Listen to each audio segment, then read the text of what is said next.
Hello everyone. मैं सौरभ सिंह आप सभी लोगों का सर्वक एकेडमी में स्वागत करता हूं। आज की क्लास में हम इंग्लिश ग्रामर के कुछ बेसिक्स को देखेंगे। आज का हमारा टॉपिक है इंग्लिश ग्रामर।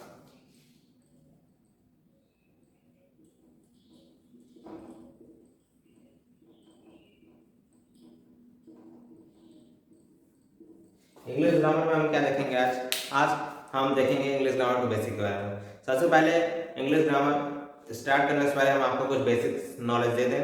जैसे कि आप जानते हैं कोई भी चीज़ स्टार्ट होने से पहले, ग्रामर स्टार्ट होने से पहले या लैंग्वेज या जो भी स्टार्ट होने से पहले आदमी क्या करता होगा, इंसान क्या करता होगा, बोलता होगा। पहले बोला होगा तो उससे क्या क्रिएट होगा, साउंड क्रिएट होगा। जैसे हम मुझे आपको एक्सप्रेस करना है, मैं आपको एक्सप्रेस कर रहा हूँ यहाँ पे, तो क्या कर रहा हूँ, मैं बोल रहा हूँ। तो वहाँ पे क्या एक्सप्रेस हो रहा है, क्या प्रोड्यूस हो रहा है, प्रोड्यूस हो रहा है हमारे पास साउंड। हमारे पास क्या प्रोड्यूस हो रहा है, साउंड। तो साउंड प्रोड्यूस होगा, साउंड प्रोड्यूस हुआ होगा तो उससे आदमी फिर लिखना स्टार्ट किया होगा।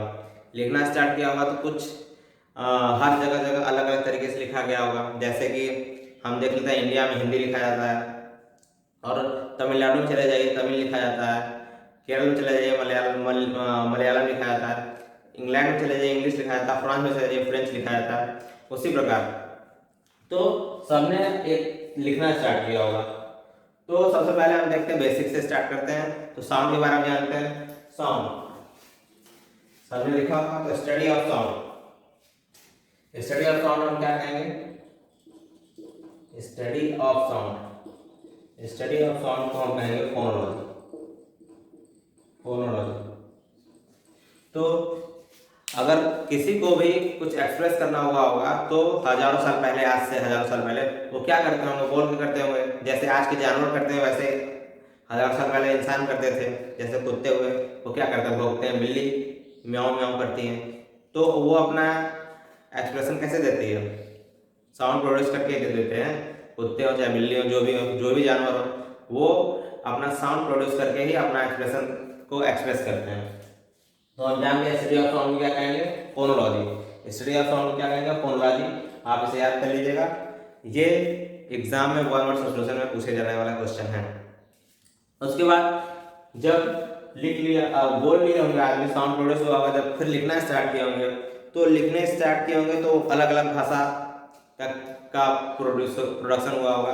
तो लिखने के शैली को क्या कहते हैं, लिखने के शैली को कहते हैं हम स्क्रिप्ट।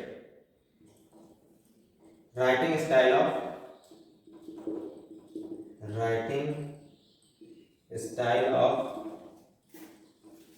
ऑफ लैंग्वेज तो क्या कहेंगे हम, स्क्रिप्ट कहेंगे। किसी चीज को लिखने, किसी भाषा को लिखने में, जैसे हिंदी भाषा लिखने का तरीका अलग, इंग्लिश भाषा लिखने का तरीका अलग। हिंदी भाषा को हम लिखते हैं एबीसीडी, हिंदी भाषा को लिखते हैं हम क ख ग घ। इनका तरीका अलग अलग है, ज्ञ तक ये जेड तक, दोनों का तरीका अलग अलग है। तो जो राइटिंग स्टाइल है, हम समझ जा रहे हैं कि ए लिखा हुआ है, ये खींचा हुआ है, हमको ये समझ में आ रहा है कि ए है, ये स्क्रिप्ट है, ये बताई गई है, लिपि बनाई गई है कि हमें पता होना चाहिए ये ए है। फिर हमें बचपन से बताया जाता है ये बी है। उसी प्रकार क में बताया जाता है क या ख है, तो ये स्क्रिप्ट है। आप स्क्रिप्ट एक मतलब तरीका है कि किसी भाषा को लिखने का तरीका है, तो हम क्या कहेंगे, स्क्रिप्ट। देखिए अभी 1 वर्ड सब्स्टिट्यूशन आपका तैयार होता जा रहा है, अभी साथ साथ बेसिक में भी। राइटिंग स्टाइल ऑफ लैंग्वेज को क्या कहेंगे, हम स्क्रिप्ट कहेंगे। चलिए रन करते हैं, आगे बढ़ते हैं। आगे जब लिख लिया होगा तो कैसे लिखा, लेटर से लिखा, क्या हुआ होगा, लेटर। तो यूनिट, तो हम लेटर को जानेंगे, लेटर क्या होता है। Letter is defined as unit of language, unit smallest unit of a language. किसी एक भाषा की स्मॉलेस्ट यूनिट को हम क्या कहते हैं, लेटर कहते हैं। क हिंदी भाषा की, एबीसीडी इंग्लिश भाषा की। तीसरा वन वर्ड सब्स्टिट्यूशन, एक मिनट, फोनोलॉजी, फोनोलॉजी किसे कहते हैं? Study of sound. स्क्रिप्ट किसे कहते हैं? Writing style of language. Script को हम हिंदी में क्या कहते हैं? लिपि कहते हैं, लिपि। जैसे हमारी देवनागरी लिपि है हिंदी के लिए, लिपि। और स्मॉलेस्ट यूनिट ऑफ लैंग्वेज क्या कहेंगे? हम लेटर कहेंगे। हम लेटर के बाद आगे बढ़ेंगे, लेटर के कॉम्बिनेशन। फिर एबीसीडी, एबीसीडी तो हमने लिख लिया, एबीसीडी के बाद हम लेटर का कॉम्बिनेशन करते हैं। जैसे आपने पढ़ा होगा बच्चों में, ए फॉर एप्पल, ये क्या कॉम्बिनेशन लेटर का। B for boy, C for cat. ये तो कॉम्बिनेशन आपको समझ में आ रहा है। लेकिन क्या हम इसे ऐसे कॉम्बिनेशन करेंगे? डबल पी एल ए ई, इसका कोई मतलब नहीं। बॉय को लिखें ओ बी वाई, कोई मतलब। कैट को लिखें ए टी सी, इसका कोई मतलब नहीं। तो हम वर्ड किसे कहेंगे? वर्ड हम कहेंगे a meaningful combination of letter, जिसका कोई मीनिंग हो। मतलब एप्पल मतलब सेब, बॉय मतलब लड़का, कैट मतलब बिल्ली। हम P double P L A E नहीं लिख सकते, इसका कोई मीनिंग नहीं है, इसका कोई अभी तक मीनिंग बनाया नहीं गया, तो इसे हम वर्ड नहीं कहेंगे। ओ बी वाई इसे हम वर्ड नहीं कहेंगे, ए टी सी इसे भी वर्ड नहीं कहेंगे। तो वर्ड किसे हम कहेंगे? वर्ड हम कहेंगे a meaningful combination of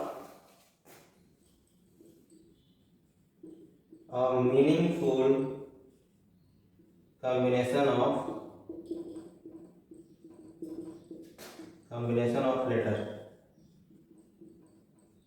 is known as word।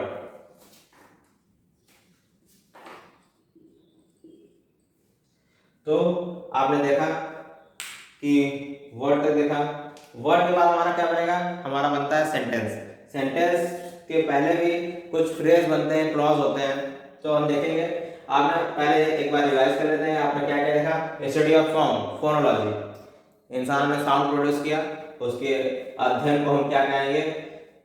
आवाज। साउंड मतलब आवाज होता है। आवाज के अध्ययन को हम क्या कहेंगे? फोनोलॉजी कहेंगे। फिर उसके बाद उसको इंसानों ने कई सारे लिखने का प्रयास किया उसे, तो कई सारे भाषाएं बनी, अलग अलग जगहों की अलग अलग भाषाएं बनी। तो उसे लिखने के तरीके को क्या कहेंगे? Writing style of language. Writing style of language को हम कहेंगे स्क्रिप्ट। फिर उसके बाद हम आगे बढ़ते हैं। फिर लिखे तो कुछ ना कुछ लिखे होंगे, तो जो लिखे उन्हें उसे हम क्या कहें? सबसे छोटा यूनिट उनका क्या हुआ? Letter. Letter smallest unit of language, किसी भाषा की सबसे छोटी इकाई। किसी भाषा की सबसे छोटी इकाई को क्या कहा हमने? लेटर कहा। फिर आगे बढ़े हम, लेटर से फिर हम आगे बढ़े, क्या बनाया हमने? शब्द बनाया। तो a meaningful combination of letter, letter के कॉम्बिनेशन का अर्थपूर्ण कॉम्बिनेशन। अर्थपूर्ण कॉम्बिनेशन को हमने कहा क्या? वर्ड कहा। वर्ड हुआ। वर्ड के बाद हमारा बना फ्रेज। फ्रेज, फ्रेज को हम क्या कहेंगे? Group of word, group of word, word without complete meaning, complete meaning को हम फ्रेज कहेंगे। जैसे आप देख सकते हैं, देखिए इसको क्या कहेंगे हम? Phrase. Phrase, phrase a group of word without complete meaning, मतलब कि ऐसे शब्दों का समूह जिनका कोई कंप्लीट मीनिंग ना हो। जैसे हम बोल दिए इन the class, in the class, in the class. क्या इन द क्लास? कौन इन द क्लास? मैं इन द क्लास, आप in the class. In the class क्या? Student in the class, teacher in the class. In the class मतलब समझ में आ रहा है? क्लास में। क्लास में मतलब समझ आ रहा है, लेकिन उसका पूरा मतलब समझ नहीं आ रहा है। इन द क्लास में क्या रखा है? क्लास में कुर्सी रखी हुई है, टेबल रखी हुई है, तो समझ नहीं आ रहा है, तो इसका कंप्लीट मीनिंग नहीं है। जब कंप्लीट मीनिंग नहीं है तो उसे हम क्या कहते हैं? फ्रेज कहते हैं। क्या कहते हैं? फ्रेज। फ्रेज। चलिए आगे बढ़ते हैं, रफ करते हैं इसे। आप उम्मीद है कि आपको समझ में आया होगा कि क्या क्या है। हम आगे बढ़ते हैं, सेंटेंस देखते हैं। सेंटेंस क्या होता है?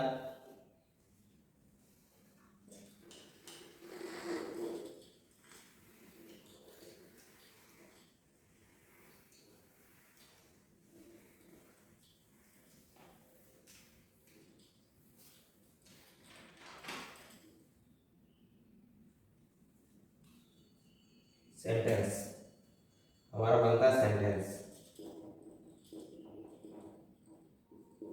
It is a group of word, phrase का इज से रिलेटेड है, बस उसमें कंप्लीट मीनिंग नहीं था, इसमें कंप्लीट मीनिंग होता है।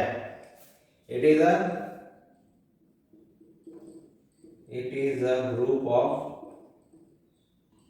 Word, it is a group of word with complete meaning, with complete meaning।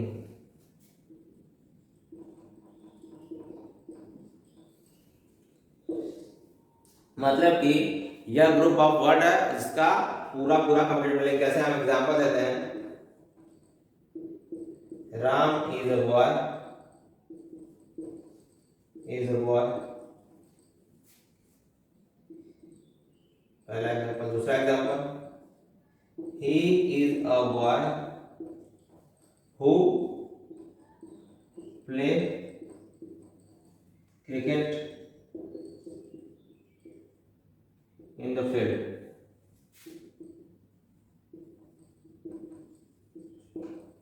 समझा आपने? तो सेंटेंस क्या है? It is a group of word with complete meaning. Ram is boy, Ram एक लड़का है। राम क्या है? लड़का है। अगर हम यहाँ लिखते अ बॉय तो ये क्या होता है? फ्रेज होता है, कॉम्बिनेशन है। लेकिन एक लड़का, क्या एक लड़का? कौन एक लड़का? आप एक लड़के, मैं एक लड़का। तो यहाँ क्या लिखा है? राम इज बॉय, राम एक लड़का है। कौन लड़का है? राम एक लड़का है। लिखा होता I am a boy, I am a boy, तो ये कंप्लीट सेंटेंस है। आई एम, मैं एक लड़का हूं। उसके बाद he is a boy who play cricket in the field, वह लड़का है जो मैदान में मैच खेल रहा था, क्रिकेट खेल रहा था। कौन क्या कर रहा था? क्रिकेट। तो ये कंप्लीट मीनिंग देता है। ये लड़के के बारे में बता रहा है कि वही लड़का है जो फील्ड में क्रिकेट खेल रहा था। अब अगर हम लिख देते हैं in the field, in the field, in the field का मतलब क्या है? इन द फील्ड मतलब मैदान में। क्या मैदान में? कुछ मतलब पता नहीं कर रहा है, तो इसे हम क्या कहेंगे? फ्रेज। तो फ्रेज और सेंटेंस में क्या डिफरेंस है? ये डिफरेंस है। सेंटेंस क्या करता है? कंप्लीट मीनिंग देता है, और फ्रेज क्या करता है? इनकम्प्लीट मीनिंग देता है। इनकम्प्लीट मीनिंग उसे हम फ्रेज कहते हैं। चलिए सेंटेंस के टाइप्स को अभी हम पढ़ेंगे। सेंटेंस के टाइप को पढ़ने से पहले हम आपको एक और चीज बताते हैं जिसे हम क्लॉज कहते हैं। क्लॉज, देखिएगा, क्लॉज दो टाइप के होते हैं।